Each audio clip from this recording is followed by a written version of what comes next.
Welcome to your new job. So, I will be recording these tapes to help you get through the night. I know this seems like the usual boring security guard job, but it is not. Well, first, the basics. As you've probably already seen, you have a tablet with all the cameras from the warehouse and the vents. There are also other buttons which are play sound and close vents, but I will talk about them in a second. On your left there is a hallway and another little tablet which you can use to light the hallway and see if there's something there.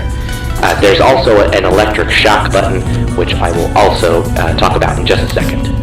Now, as you probably already saw, there is an old animatronic stored there.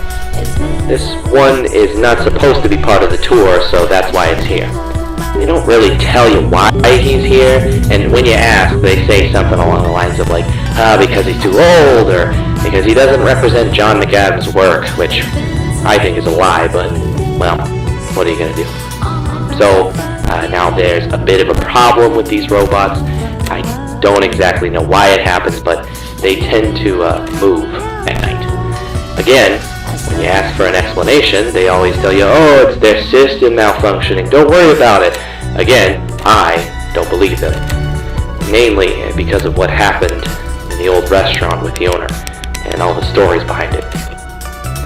So, anyway, I'm gonna tell you what you should do to protect yourself from all of them, but today I'm gonna talk about 3 of them. So, there's Maggie and Chenchi. They will try and get you from the hallway. You can lure them away with the sound system on the cameras. Just play a sound in the camera they're in and they will go away. Although, there is a small chance that instead of moving back, they move forward, so always keep an eye on them. Now, if you see them in the hallway, use the shock system to give them a control shock. That might make them go away. There is a chance that they will still be there, so keep an eye there too. Then, there's Guppy. Now, he will move towards you. If you use your flashlight, he'll go back to his place, but keep a close eye on him. He won't make any sound as he moves. He's really dangerous. Well, that's everything I have to say for today, and good luck with your first week. Bye.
1975. Today marks the first day of the experiment.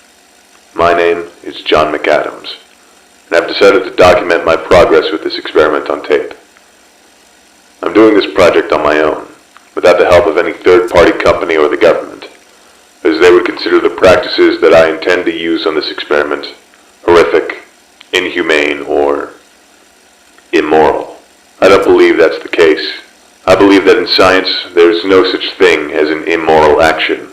That's why I decided to start this company and, by extension, open this restaurant, utilizing robot animatronics, so I can both fund and successfully conceal the experiment until it's completely finished. I am a man of science, and I believe that if a risk must be taken to further the pursuit of knowledge, then we must do it, even if that means sacrificing another. Some may consider me a murderer of sorts, but they simply cannot possibly fathom the magnitude of what could be achieved.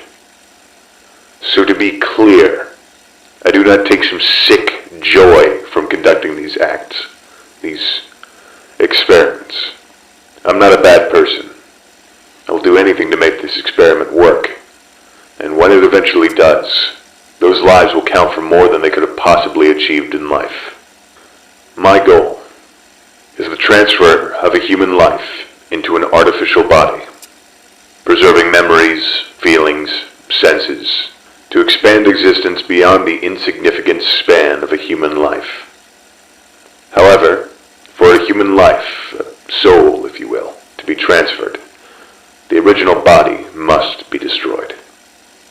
One would consider animal testing to prove my theory, however. The human mind is infinitely more complex than that of the common rabbit, pig, or other test subject. A human test subject is absolutely required. However, without outside funding or public approval, the dream of immortality is merely that. A dream, lest I can provide a human test subject. I can't just use some lowlife, some man with nothing to lose, no. The adult brain is too developed. Any attempt to transfer would result in immediate brain death. No, the only plausible solution is to transfer a human child, no more than 3 or 4 years old. And that way, when transferred to his new body, he will adapt to it almost instantly. The brain, still developing motor skills and memories, should link seamlessly with the new hardware, and believe the automaton is its own body. I can't just use some urchin off the streets, though. No. And adopting an infant orphan is implausible as well. I can't have a paper trail leading back to me if the authorities find out. I don't think they'd understand. Though with great reluctance, I've decided the first subject for this experiment will be my son, who will be born in about a week from now. I'm going to transfer him to his new body when he turns 3 years old, the age when the human brain starts recording memories. If this works, then he will be the first of the next step in human evolution. The first to cast off the shackles of flesh that bind us to this earth. This is the beginning of a new future.